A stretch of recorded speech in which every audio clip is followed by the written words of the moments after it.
tackling a real classic, Superman's Christmas Adventure, a comic from way back in 1940. Oh, that's a great choice. It gives us a chance to see how Superman, the Man of Steel himself, was portrayed in his early days. And it was written by Jerry Siegel, Superman's co-creator. You can't get much closer to the source than that. Seriously. And the art is by Jack Burnley. Ah, Burnley. His Superman is so dynamic, powerful, you can really see his background in Sports Illustrated. Totally, that classic Golden Age look. Bold and larger than life. It really defined those early comics. So we've got this legendary creative team, a holiday setting, and of course Superman thrown right into the middle of Christmas chaos. It all starts innocently enough with Clark Kent and Lois Lane covering Christmas shopping for the Daily Planet. Just another day at the office, right? Right. Until they run into a young boy who can't afford to buy any presents. And that's where the real story begins. That blend of the everyday and the extraordinary, it's classic Superman. Absolutely. And this particular story really makes you think about the whole idea of generosity during the holidays. Or the lack of it in this case. Well, you can't talk about a lack of generosity without mentioning the villains of this story.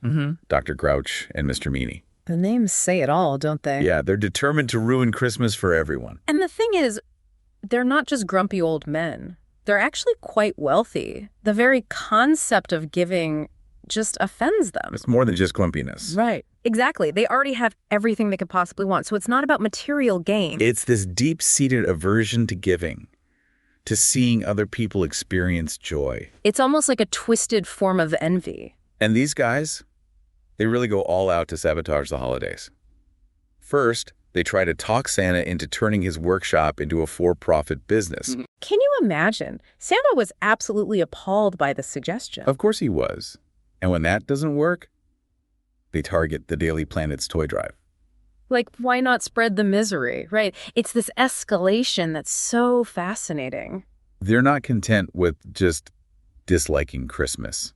They need to actively destroy it. And meanwhile, Superman is running around trying to keep up with it all. He's rescuing Lois, teaching a spoiled rich kid about giving back, and helping Santa deliver presents. He's the ultimate Christmas multitasker. Although, I do have to point out, that scene where Superman kidnaps that spoiled kid to teach him a lesson, well, that wouldn't go over so well today. No kidding. Talk about a different time. Right. It's amazing how much our social norms have changed. What was considered normal back then can be shocking now. But that's part of what makes these old comics so interesting, seeing those kinds of shifts. Absolutely. It reminds us that we need to look at these older stories within their historical context, appreciate them for what they are, while also recognizing how things have changed. And speaking of changes, I was really struck by how Lois Lane is portrayed in this comic. Oh, how so? Well, she's not just sitting around waiting for Superman to save her.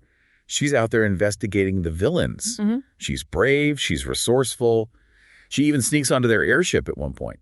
It's a subtle detail, but it does go against a lot of those old gender stereotypes. Exactly. She's not a passive bystander. She's actively involved in the story. It's that classic Lois Lane spirit. Even in a comic that's over 80 years old. Which I think speaks to the enduring appeal of her character. She's always had this strength, this agency. It's something readers have connected with from the very beginning. Definitely. She's not just a damsel in distress. She's a force to be reckoned with. And that's something worth celebrating, even in a story from 1940. Absolutely. It's those small details that can tell us so much about how characters and stories have evolved over time. And how our own values and perspectives have shifted as well. It's all connected, isn't it? It really is. And that's what makes these deep dives so fascinating. You never know what you're going to uncover. Every source, every story, it's like a window into a different world. A world that can teach us about ourselves, both past and present. And that's something we can all appreciate. You know what else is interesting about this comic? It actually has a little detail that foreshadows something that wouldn't happen for years. Oh, I'm intrigued. What is it? Well, there's a scene with a toy, and it's called a crypto ray gun. Wait a minute, crypto? As in kryptonite? Yeah, and this comic came out in 1940, years before kryptonite was even a thing. That's wild. I totally missed that. It's like a little wink from the creators, a hint of things to come. So what was the crypto ray gun? Was it actually made of kryptonite? Well, not exactly. It turns out it was just a projector for comic panels. Oh, that makes more sense. It's pretty cool for a 1940s toy, though. Yeah.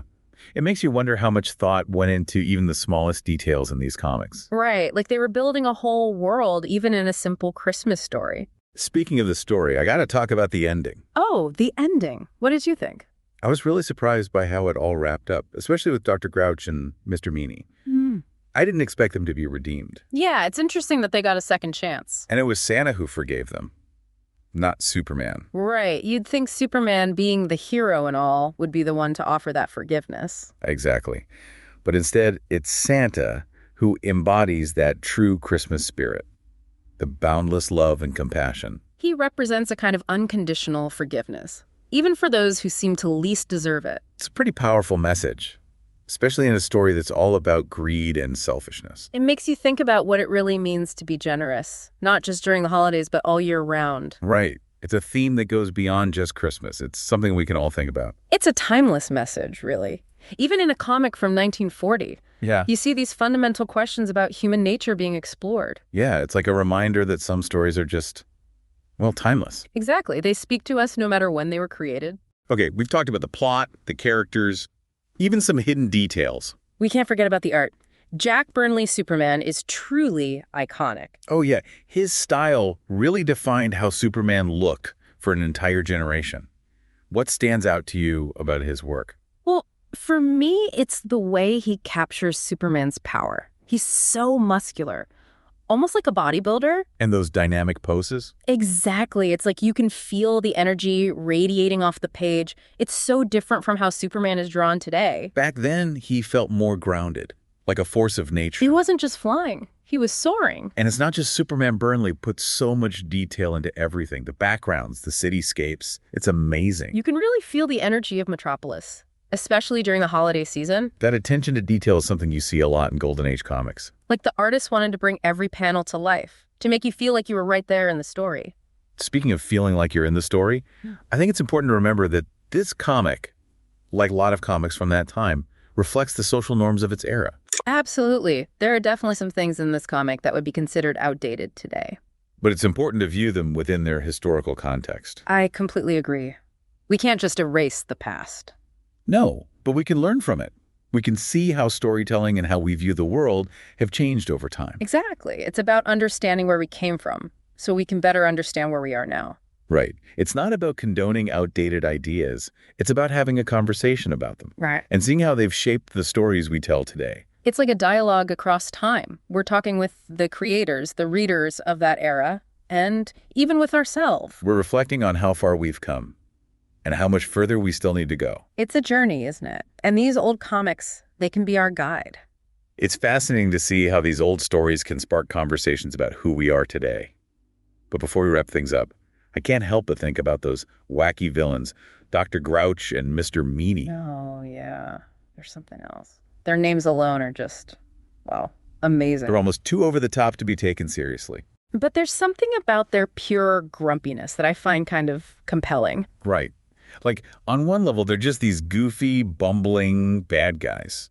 But I think they actually represent something very real, that human impulse to try and ruin other people's joy, especially when we're not feeling very joyful ourselves. It's like that old saying, misery loves company. Exactly. They're so unhappy that they want everyone else to be unhappy, too. And it's interesting that even though they're the villains, they never come across as truly dangerous. Right. Their schemes are more mischievous than malicious, like when they try to kidnap Santa's reindeer. Yeah.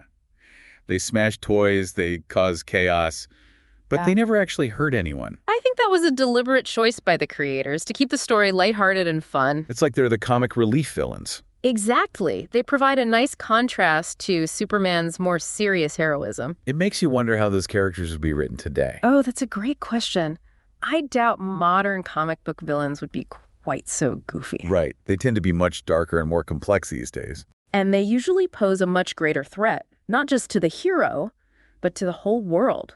It really shows how the superhero genre has evolved. The lines between good and evil aren't so clear anymore. Yeah, back in 1940, things were much simpler. You had the all-American hero like Superman, and you had the silly, bumbling villains who were more annoying than scary. And I think that simplicity was part of the appeal back then, especially during a time when the world was facing so much uncertainty. It was a way to escape into a world where good always triumphed over evil, where even the grumpiest Grinch couldn't ruin Christmas. And that sense of hope and optimism, it's something that still resonates with readers today, even if superhero stories have become more complex. It's a reminder that sometimes we just need a story that makes us feel good, that reassures us that things will work out in the end. And Superman's Christmas Adventure definitely delivers on that front. It's a great mix of action, holiday cheer, and timeless themes that people can relate to even decades later. So why should you, our listener, care about a comic that's almost 100 years old? Well, I think it gives us a glimpse into how storytelling and our values as a society have changed over time. And it reminds us that even the simplest stories can have a lot to say about who we are and what's important to us. Exactly. And it also shows that the spirit of the holidays, that sense of generosity and hope, can be found in the most unexpected places. So if you get a chance, check out Superman's Christmas Adventure and see what you think. See what resonates with you, what surprises you, and what makes you think about the power of storytelling. We'll be back soon for another deep dive into a world of knowledge and discovery. Until then, happy reading and happy holidays.